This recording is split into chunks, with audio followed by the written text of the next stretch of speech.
I get to pose for photos. That's your problem, not mine.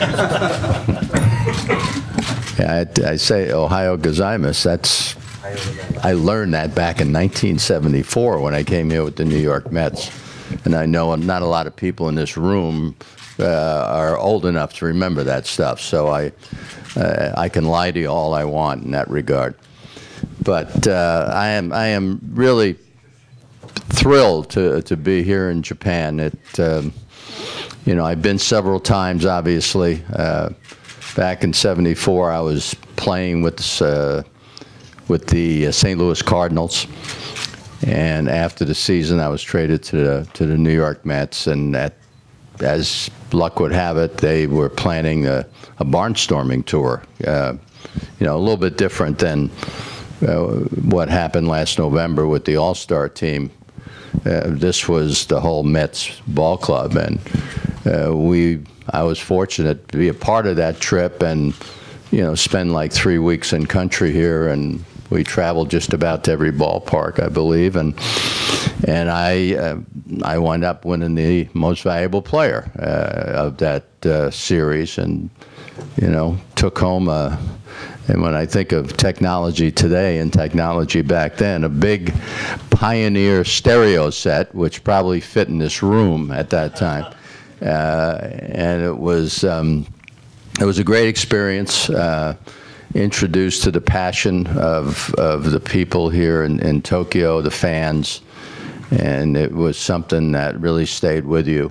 You know, baseball has been my life, and you know, kid that played for as far back as he can remember to, you know, all of a sudden get to the big leagues and realize how important baseball has been to my life, and to come over and really feel at home with you know, with the fans here. You know, there were a few differences. I remember I was playing first base, and Jerry Koosman was pitching for the Mets at the time, and we picked somebody off first base, and I was playing first base at the time, and the people in the stands laughed. You know, that's usually a little bit different than the response you'd get back in the States, but the passion was the same. The fairness was unique, where they just appreciated good baseball, no matter which team was responsible for that good baseball.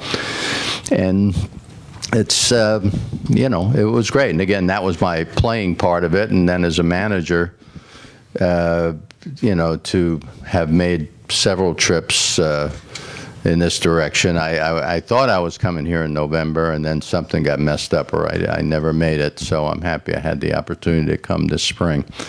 And then to, you know, the time I managed the Yankees, to have a guy named Matsui who is pretty special, and to this day, very special friend. In fact, I owe him a dinner. That's one thing Matty and I share, is a love for Italian food. And because it seemed every time I looked up in an Italian restaurant, there he was. And so, but he made this trip, and I know he enjoyed his trip in November also. So, and I'm happy to be here today and, you know, answer whatever questions you want to ask. The ones I know the answers to, anyway. All right, we'll go ahead and kick this off officially. Good morning, everyone. Welcome to the Foreign Correspondents Club. Before we begin, as we always do, please turn off your cell phone or put it on manner mode. I'm Dan Sloan. I'm a board member of the club. Today it is my honor to throw out the first pitch, so to speak, with our guest, which you all know very well, Mr. Joe Torre, who's MLB Chief Baseball Officer. As he was just detailing, he's got over 5 decades of pro baseball experience as a player, manager, broadcaster, executive. His current role, he oversees MLB operations on and off the field, and serves as a primary liaison to the general managers of the 30 major league clubs and umpires. He's known, as he was indicating, to most Japanese as the manager of the New York Yankees, which won 4 World Series, during his tenure, and also featured Hideki Matsui at that time. No other player and manager achieved 2,000 hits as well as 2,000 wins. He added an MVP award and 9 All-Star appearances, including that Japanese award, didn't know about. And for his many baseball achievements, he was elected to the MLB Hall of Fame in 2014. He joins us ahead of kicking off a new season in Japan between the Mariners and Athletics this evening. Marco Gonzalez is going against Mike Fears tonight. Should be a good game. And it's a similar kickoff to one he experienced as a Yankees manager against the then Tampa Bay Devil Rays, where they split a series, a game apiece. The games will also feature Japanese natives Ichiro Suzuki, rookie pitcher Yusei Kikuchi of the Mariners. It underscores the long history, long cross-Pacific history for MLB. They began some 85 years ago with a barnstorming tour by the Yankees and continues into the 2019 season. Our guest joins us as MLB is launching new rules for the All-Star Game, roster sizes, as well as potentially shorter game duration efforts, such as a minimum number of batters a pitcher must face and fewer mound visits. There's even talk someday about bringing the DH to the National League, and we'll get more on that later. So before I get a warning, to shorten my introduction, let's go straight to the game. Our guest, Mr. Joe Torre. We'll open the floor to your questions. Thank you. Thank you. That one thing you mentioned, Dan, was, you sort of a throwaway line, my responsibility for the umpires. Have you ever told me that when I was a player that at this point in my career I'd be responsible for the umpires, I'd say you were crazy, but here I am. Yes, please go ahead. And if you would, say your name and affiliation. Michael Penn of the Shingetsu News Agency. Sort of a two-pronged question, both relating to the issue of gambling. As you know, for the first time ever during this particular MLB series in Japan, you've partnered with MGM. And my first question is, in as much detail as you can give us, how will this partnership will be reflected as it relates to Japan? And the second question is moving to the United States. As you know, in recent months, the sports betting issue has become legalized across the nation, and MGM and has also made a national partnership with MLB. How do you, Joe Torre, feel about this explosion of legalized sports betting in the United States? Well, Michael, I don't think there's any secret. It's a concern. You anytime, especially well, any game. I mean, when we sit in the stands, we want to know that when you see on the field is players trying and doing the best, and we're very aware of the dangers of sports betting. However, our relationship now with MGM, it's just basically, and one of our sponsors, like the same as would be with Coca-Cola or anything like that. That's where our relationship is with MGM. We're very aware of where we are with sports betting, and again, it wasn't something that we initiated, Major League Baseball. Because I know we're on record when the state of New Jersey, started this, that we were very much against it. But, it's like that snowball going down the hill. Now it's picking up steam, and there are probably a handful of maybe 6 or 8 states that it's legal in, sports betting. And, by the end of the summer, it'll probably be many more. So we just want to make sure that we do what we can to protect our game in regards to what is, what you're betting on. And so we had meetings with every ball club in the spring to talk about it. I think, and the fact that I'm very sensitive because I'm responsible for umpires. Responsible for minor league baseball, So there are a lot of dangers out there that we're aware of, and we're going to monitor to make sure that there's never a question about the game and people who decide to gamble on it. Yes, sir.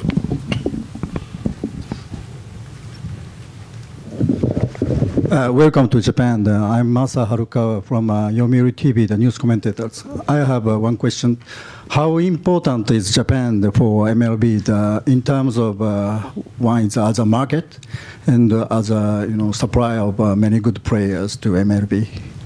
Well, Masa, to me, years ago, and again, back when I was a player, we'd have, I remember Murakami came over with the Giants back when.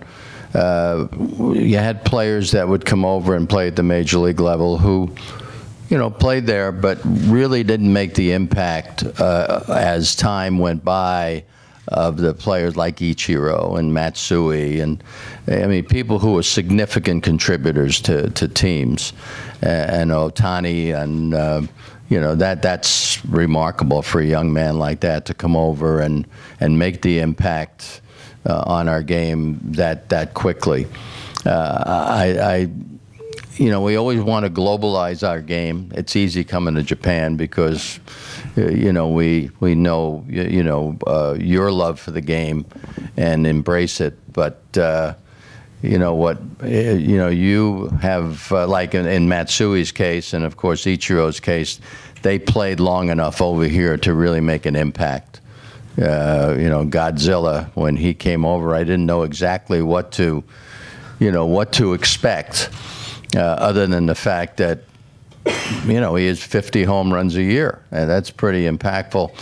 And I'm standing around the cage in spring training that first year he was with us, and Don Zimmer, who was my bench coach, who was always thinking in terms of how many different ways can a player help us, and he says to me, why don't you ask him if he can hit and run, which I think we all know in this room, when you're talking about somebody that's 50 home runs, you don't very often ask somebody like that to hit and run.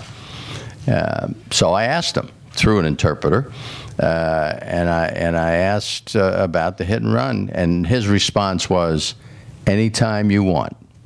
And that pretty much sat very well with Mr. Zimmer, which he wasn't an easy subject. And it certainly helped me as a manager, knowing that we have another dimension here. And I could tell you something else. Matsui is a very unselfish player. You probably knew that before I told you that. And the fact that he would hit and run. But another thing, I trusted him probably more than any other player I managed with swinging the bat with 3 balls and no strikes. I know personally I had problems early in my career because I always tried to hit a home run. And what Hideki did when we turned them loose 3-0 was just look to hit the ball hard, let it go where it wants. And he was the best I've ever been around in hitting with the bases loaded. I mean, whether it be a sacrifice fly to the opposite field, or like he did in the World Series in '03, hit a grand slam over the center field fence. So he was a great addition. I mean, it took him a little time to get adjusted, and our owner, George Steinbrenner, criticized him, and we had to make sure in the clubhouse that, all the players rallied around him to let him know that just goes with being with the Yankees, that, George is going to get on you and beat on you a little bit. But he just had trouble identifying the sinking fastball. And, once he saw it a little bit more, he obviously, being a good hitter, made his adjustments. But he was very special to me. Next question. Yes. And I'm sorry, I don't want to, ignore Ichiro. He was scary.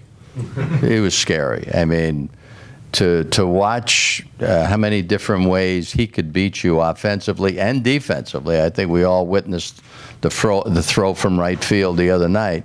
That's still there at his advanced age. But as a hitter, you know, he could hit a routine ball to shortstop, ground ball, and beat it out without an issue. He was really frightening to try to defense when we played against him. Also, how important The market? Japan market? Yeah. So contributing to overall, I know MLB International has certain revenue streams, but you know, how great do you see the contribution from Japan, say, relative to other international markets?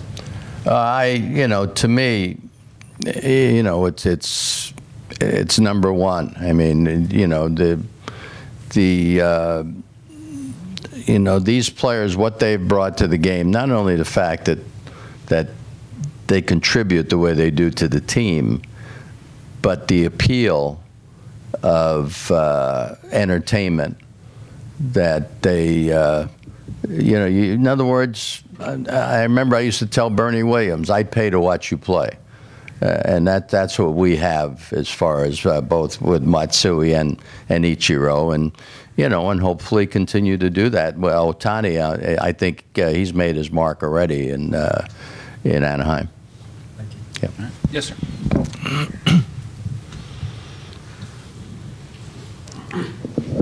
Hi, Joe. Steve Moore with the Associated Press. You probably saw the reports overnight. The new deal for Mike Trout, 12 years, $430 million. It's livable wage. Yes. First, I wanted to get your reaction for this kind of deal, and also just how do you think these kind of deals are going to factor in when the negotiations begin for the new CBA? Well, there are probably fewer than a handful of players that I know who you would trust with a long-term contract. That's the best way to put it. I mean, Mike Trout, I don't think he's one of those players that he puts on the uniform and he goes out and does the best. He gives you your money's worth every day. And plus the offense and the defense and the excitement. Excuse me. And I think there was a question there whether Anaheim was, in a position to do something like that or would do something like that, especially a 12-year commitment. It's always, I don't want to say dangerous, but, you're hoping somebody stays healthy. But I think what that says is what this man means to us for the Angels. And, with what, what the players got, and, of course, Bryce with the most recent contract with the Phillies, and Machado, of course, with San Diego. It's, you're banking on somebody showing up for work every day. I think Trout's already, really gained that trust early on. I don't think a 12-year contract, knowing Mike Trout and watching Mike Trout, is going to affect what he does on a daily basis. There are certain dangers sometimes when you sign. I remember back when I didn't have a very good. I won the MVP in 1971, and I was holding out, for a one-year contract, and they wind up giving me a two-year contract. Didn't have a very good year the first year afterwards, which was the strike year, by the way. And I remember somebody making a comment that it's because I had a two-year deal and I was complacent. So, there's a danger in things like that when you sign players to long-term deals. But, you really have to know organization-wise before you do something like that this is where you want to go. And I don't think there's any question, Mike Trout is worth, if anybody is, let's put it that way, if anybody's worth giving a 12-year contract to, Mike Trout is that guy. Yes.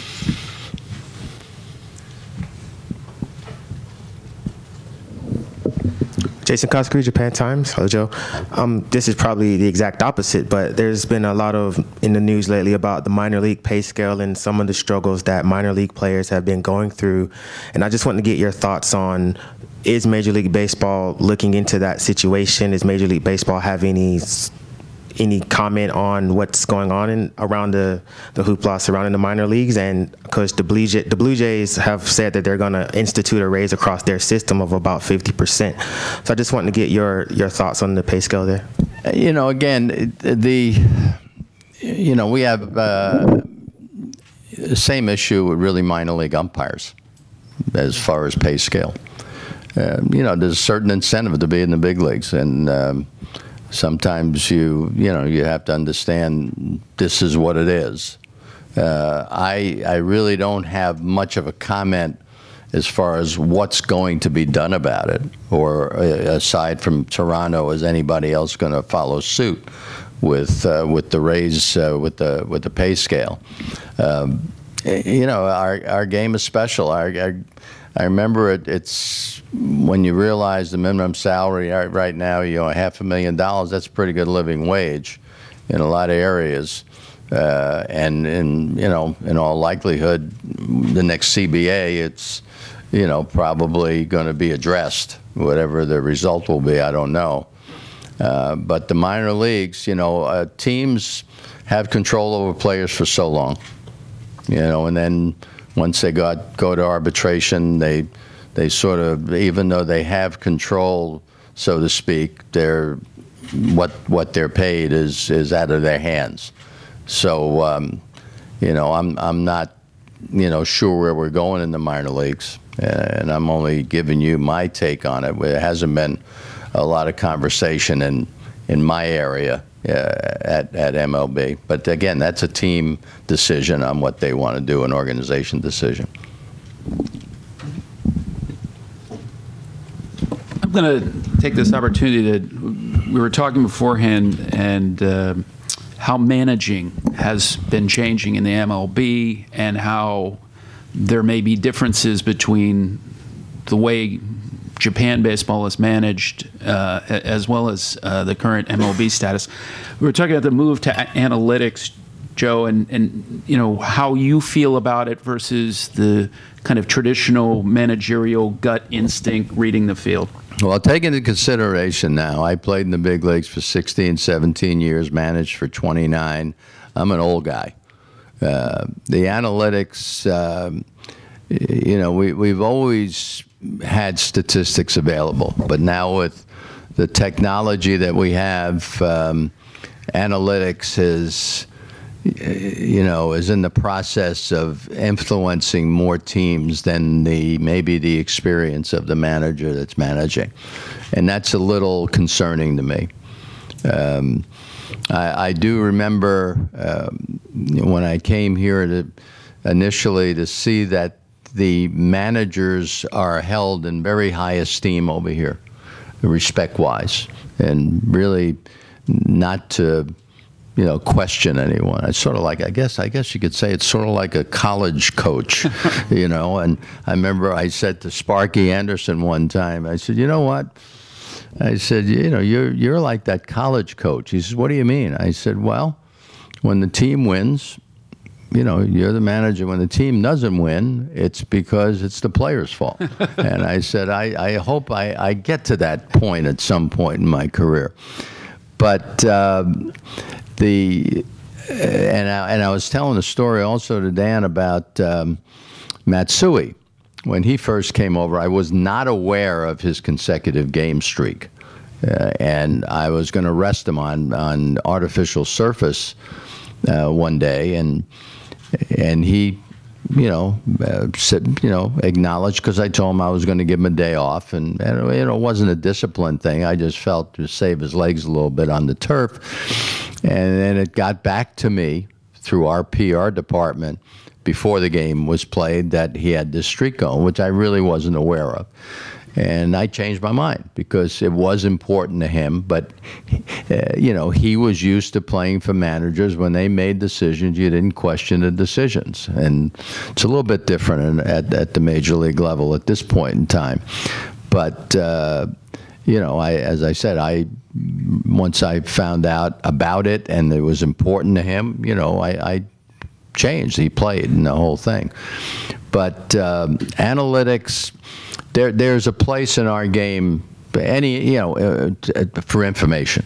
Anytime you can get information on players and matchups and things like that, I'm all for it.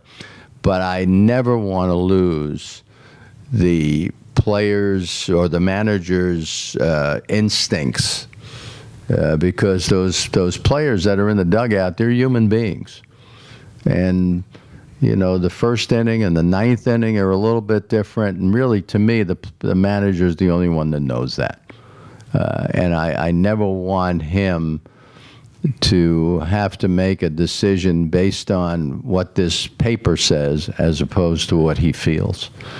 And I've talked to each manager about it, because over the course of a season, spring training, and I always talk to managers. And when we have new managers, and this year we've had a pretty good number of new managers, I have a one-on-one meeting with each and every one of them at the winter meetings, and that's part of my conversation.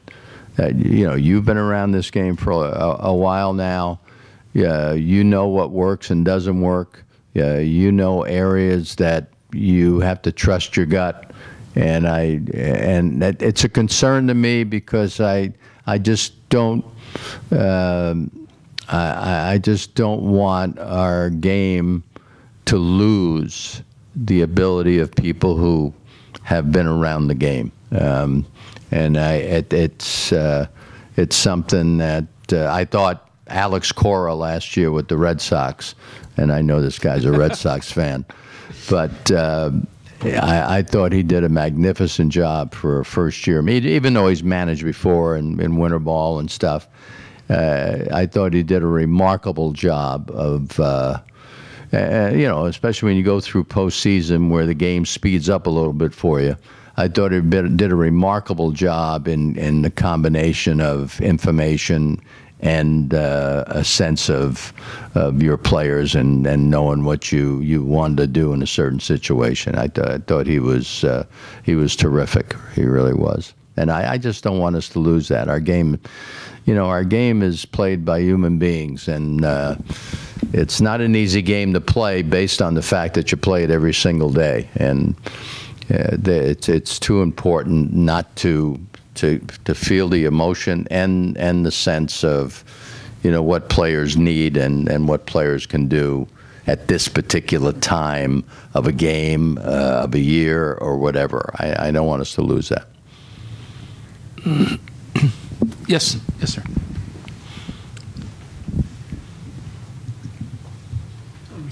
How are you?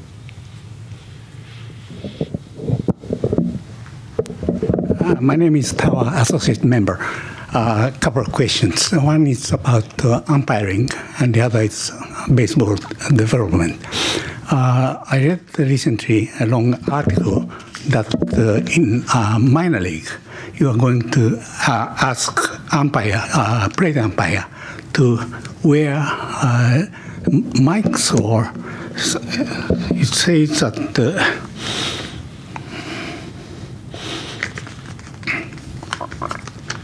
you would wear earphone and the informed of baseball ball strikes call by the trackman, and then the umpire can overrule such a computerized call. That is, can you elaborate on that? And second is that in Japan, the declining of birth rate also affect all sports, and particularly baseball.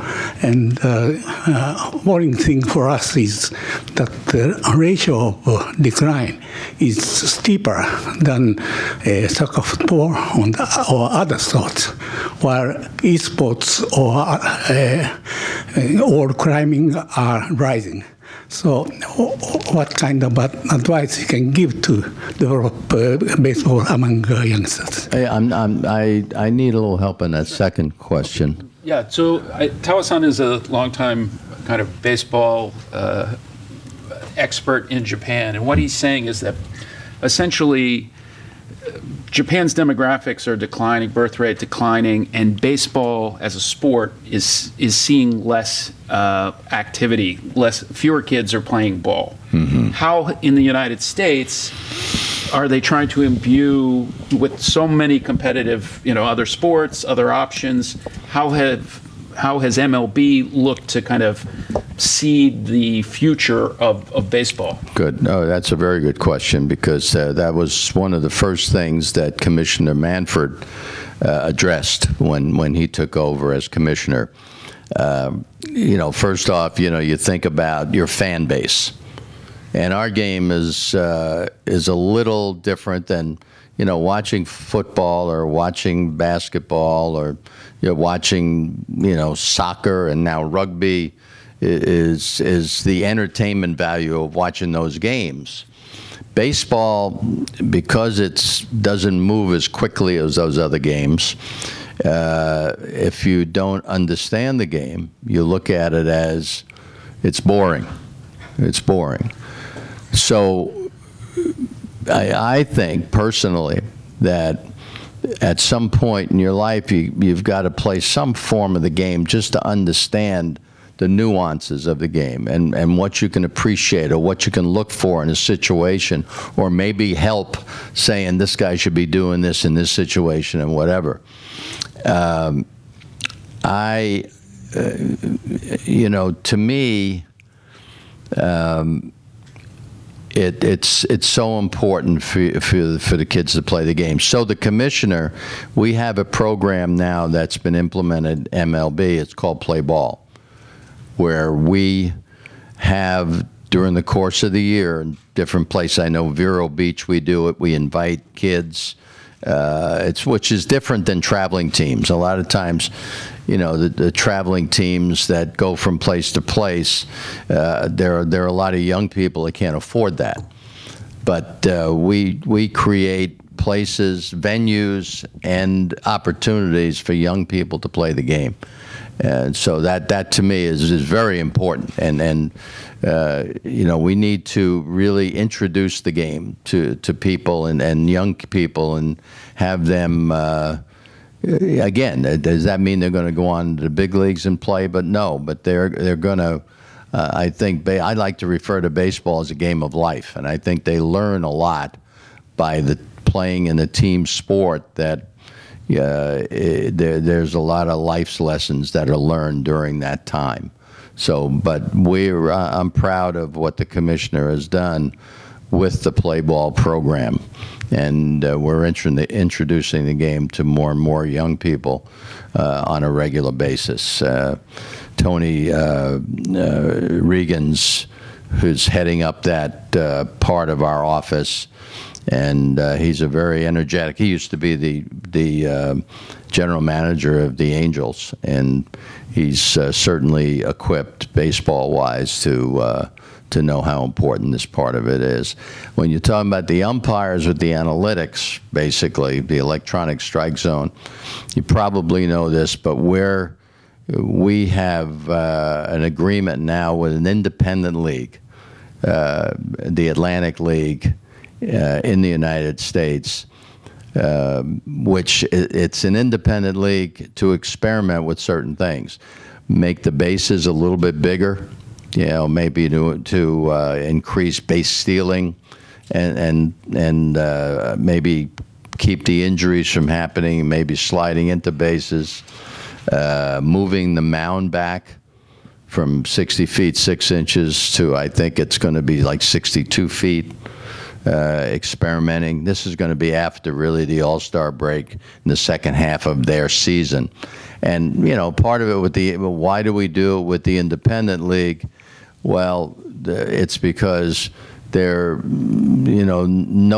player belongs to any organization. So it's not that you're still not concerned about people getting hurt. But it's just a matter of being able to have an agreement and having the players understand it and give it a shot. And then with the umpires, there's going to be electronic strike zone that they're going to, test in that league. My personal feeling on the electronic strike zone, I think the players are not going to like it when they get this high pitch called the strike. Okay, I mean, we get that now, and then once we put replay in, for some reason, I thought at the time ejections will go down, but we've gone in the other direction because we have to argue about something, and it's going to be balls and strikes on a regular basis. I just saw where Miguel Cabrera was thrown out of a game by one of our kid umpires who's not at the big league level yet, and it just seems to be inbred now, and we're looking to try to have the players maybe understand that you got 3 strikes for a reason. Give it a shot. But do you think the umpires union will ever accept a kind of more automated or even kind of a deferral for balls and strikes? I don't know if I ever want to ask them to do it. Only because again, we have right now their game every day is analyzed. We have the ZE system where they're required to look at their game after they umpire behind the plate or on the base paths. We have all this information available to them. And our concern is, and we relate this to them, if there's an area of a ball strike game scenario where they're missing one particular pitch in one particular area, it may be where they're situated. And so we address that right away. And while I'm on that subject, I know my brother, my late brother Frank, always was critical. Once I got this job, he'd call me all the time and tell me about firing umpires. And but he says, why don't they umpire over the top of the head of the catcher, because it's right behind home plate? I said, I understand what you're saying, but we don't allow them to do that. They have to be between the hitter and the catcher. The umpires have to be, because they're less in danger of getting a concussion. If we're over the top of the catcher, they're going to get more balls hitting the mask, and it's going to cause more concussions, and that's why we try to stay away from that. So it doesn't mean that we don't have umpires who, sort of favor going over there and trying to be lucky a game and compete. We keep, cautioning them, don't get in that red zone because it's dangerous. And so we want to avoid that. We pay attention to umpires on a daily basis. They want to get things right. It's interesting with replay. You thought that the umpires would be against replay, and it's sort of a double-edged sword, because they like the fact that they are, that their mistakes can be corrected, but they don't like the fact that they're corrected. Okay, but when you weighing it one against the other, they're not reading their name in the paper how they missed a call that affected the final score of a game. So if we allowed the umpires to go to replay from the first inning on, the game would never end. Trust me, because they will go all the time. And we even moved it where the umpires go on their own from, used to be the 7th inning on, now it's the 8th inning on, because we think there are a lot of challenges that are unnecessary. So we moved it back, and it worked well for us. So the umpires they like replay. They like to get it right, but there is still that pride factor that they've been overturned, and it's just the human element. Open up to all our guests this morning. Yeah, Jim.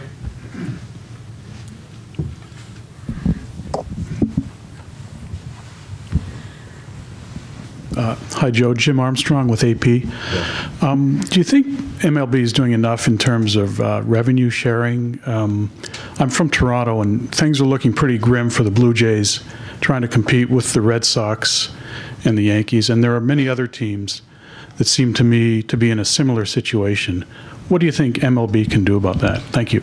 Well, you know, we certainly like a level playing field, but when you're looking at teams, you know, first off, like Kansas City a few years ago, they win the World Series. Houston, and they win the World Series. It used to be only the teams who can afford it, and of course I was on one of those teams with the Yankees.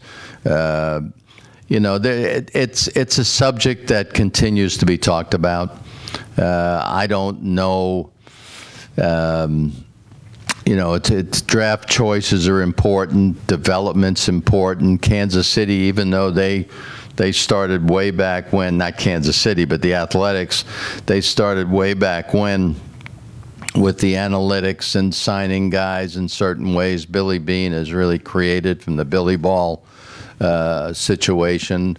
Of course, a big part of their success, I think, back in those days, is they developed some young pitchers. Because our game, pitching, is so important.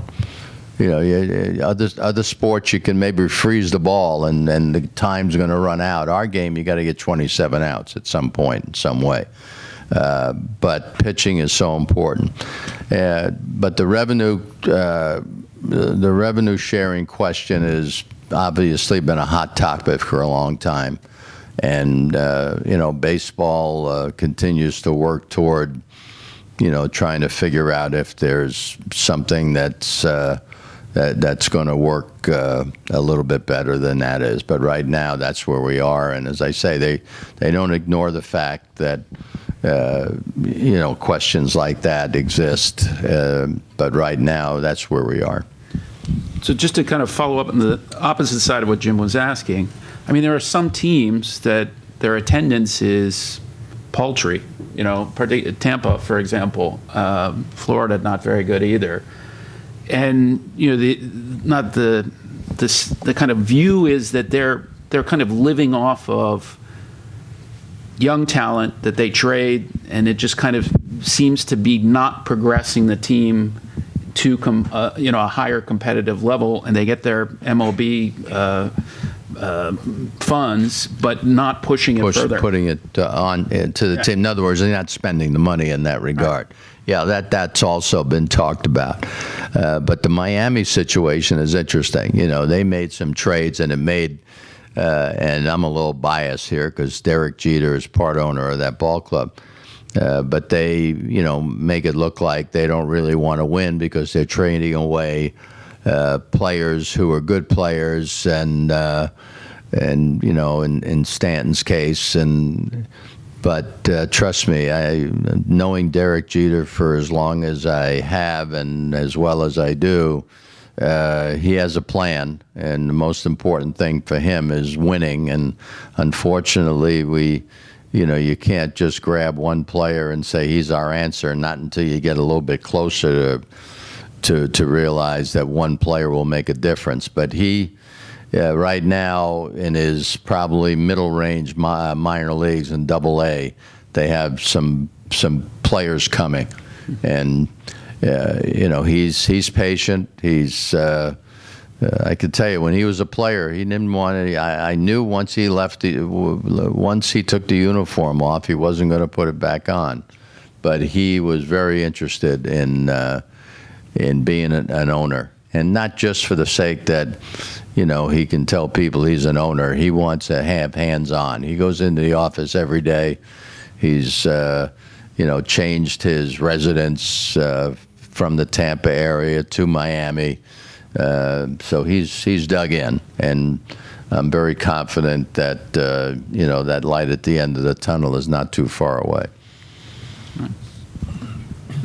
Next question, please. Yes, sir.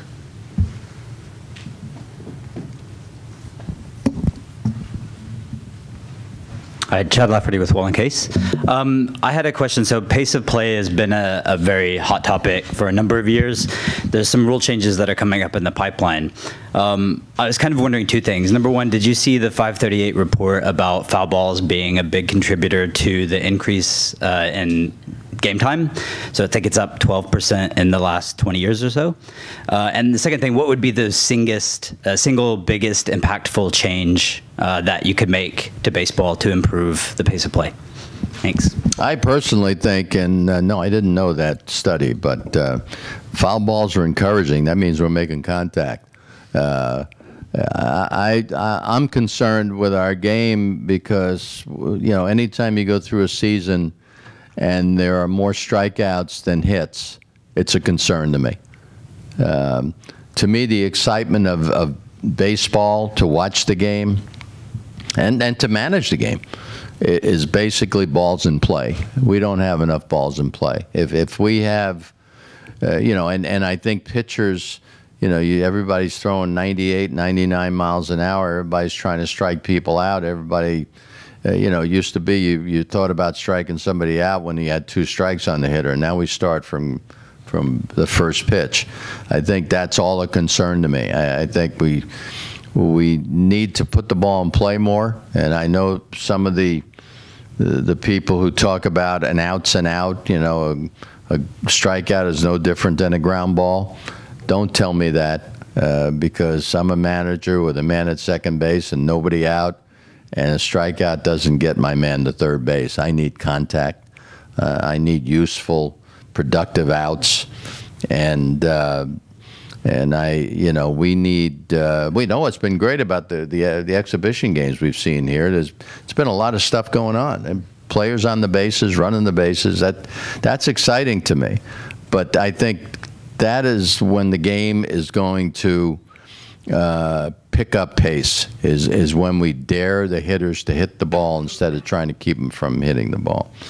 You know, you want to go back and be an old fuddy-duddy like me back in 1960 when I had the World Series game with the Pirates and the Yankees, and they went 7 games and they scored a ton of runs, and Game 7 was a 10-9 game.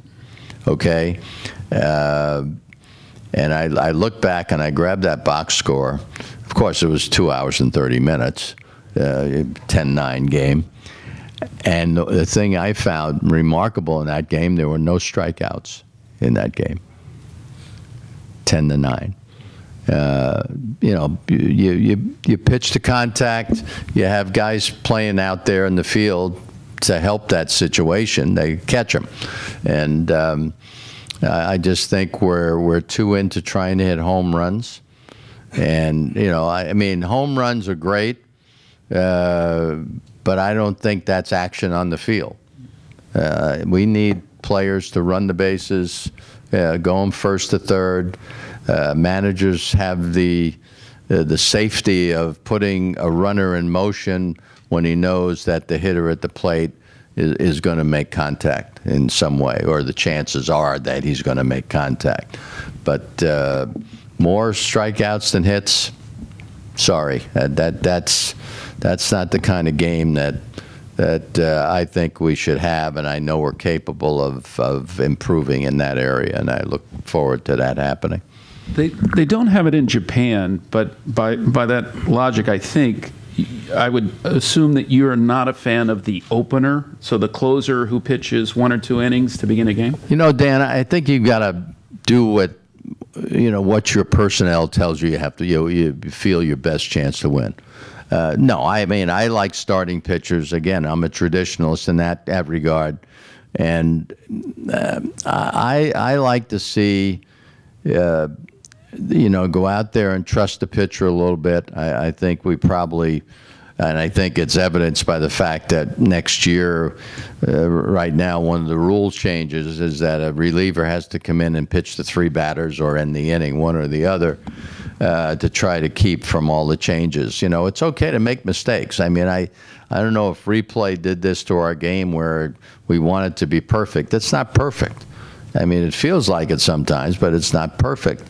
And I'm thinking in terms of young starters or potentially young starters who you allowed to get into trouble and get out of trouble. How does somebody develop that feeling of, you know, get a little more determination and find a way to get out of trouble?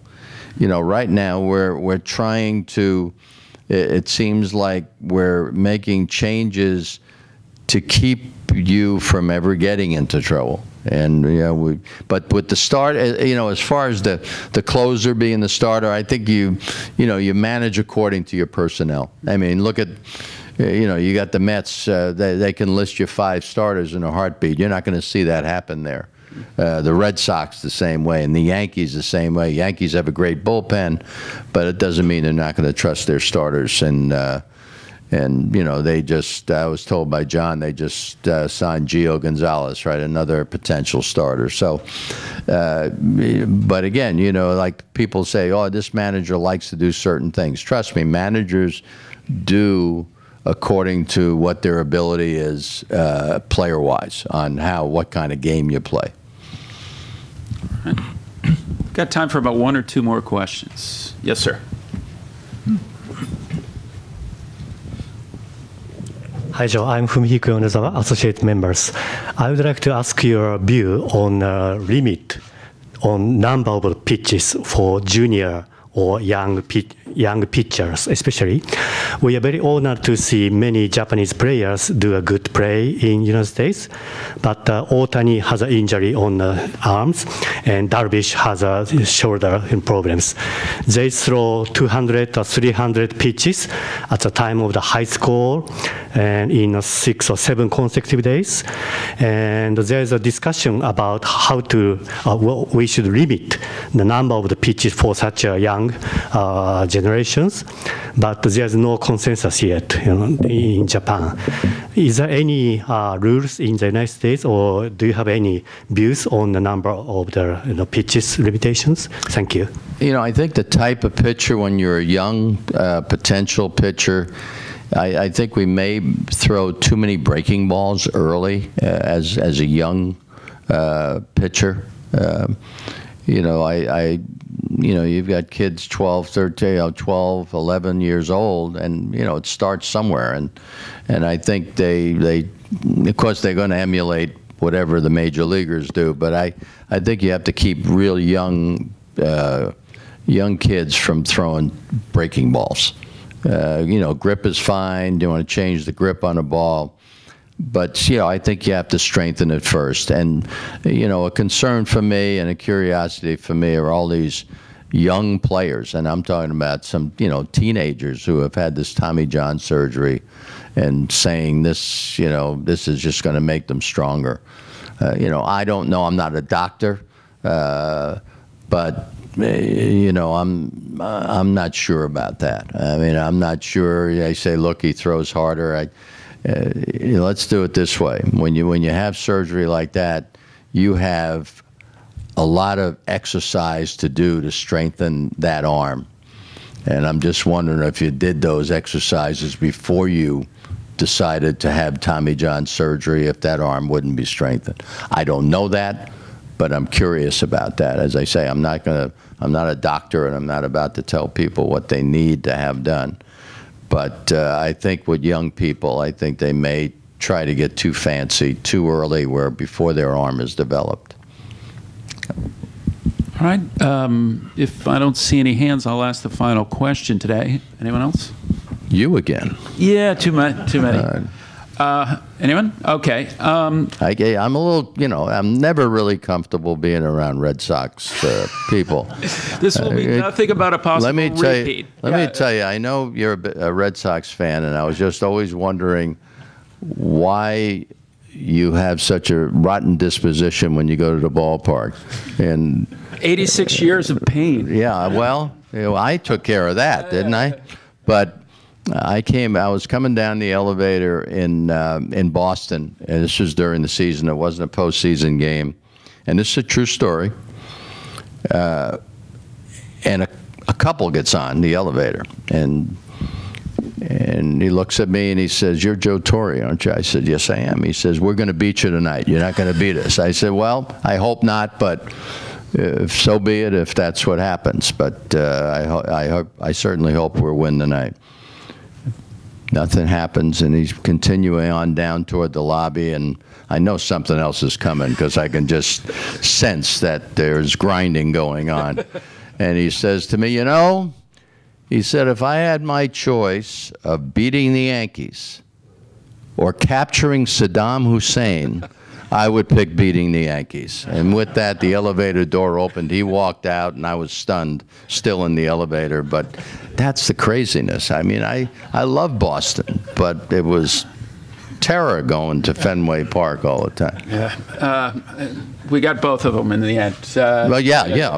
Now you win all the time, for crying out loud. Although their record in spring training, terrible. It's terrible, right? Yeah. Well. So I love that agitation. Go ahead. Final question. There, for years, I mean, going back to Matsuzaka and kind of a bidding war, and when you were at with the Yankees, there were players from Japan where the system for posting was seen as slightly flawed and expensive, and there have been changes, and Kikuchi is, I guess, the latest kind of vestige of someone coming from Japan using this system. Does MLB feel that it's where it needs, that it's in a good place? Well, they've made this adjustment to the posting stuff, because it's basically just, you know, paying for somebody to come over, and then you have a salary on top of that whole thing. I think, and again, I'm not talking out of school because I'm just giving you what I know.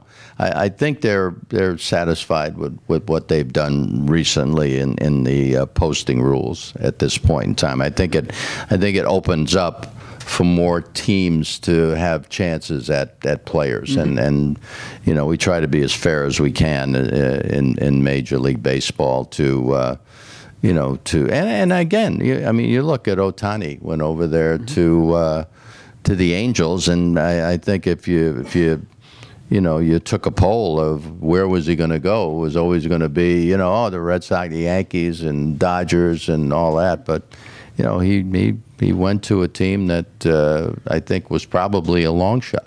But I like to have players make up their mind by where they're going to be, you know, where they're going to feel comfortable, was where they can really express themselves the way they want to. All right, well, with that, as we do with all of our guests here, we're offering Joe a one-year honorary membership. He can play in the Press Club softball or baseball. Oh, my goodness gracious. Catch your first base. It's your call. As long as I don't have to umpire, right? That's good. Thank you very much. Thank you so much, Dan. Thank you, guys.